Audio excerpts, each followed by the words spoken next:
There are several ways for you to fund yourself. Of course, there is a self-funded option where you look at your expenses and your finances on your own. But of course, there is a lot of support available. You first have to look at what kind of scholarships your home country offers you. But in the UK as well, there are a lot of funding bodies that you can look at. And when you're connected with your school, they help you find those kind of resources. And of course, the university website is also a good repository of every scholarship and funding that's available to PhD students. So I'm actually self-funded. I'm extremely privileged in that I did manage to teach for 3 years before coming, so I made some savings. I also am very well supported by my family, which is very fortunate.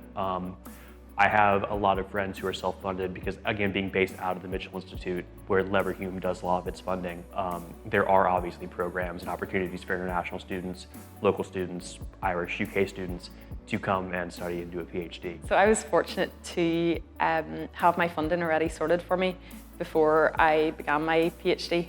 So that was my supervisor, had that already organised. And it is great. It's kind of just like as if I'm in a graduate job while being able to be part of Queen's University. So one of the things that make my PhD, go smoothly is the full funding I got from the university through the doctoral training programs. And the application process was quite simple. And I would say my previous research experience and my past publications were the major strength of my application. Here, the cost of living in Belfast is considered to be the cheapest in in the UK.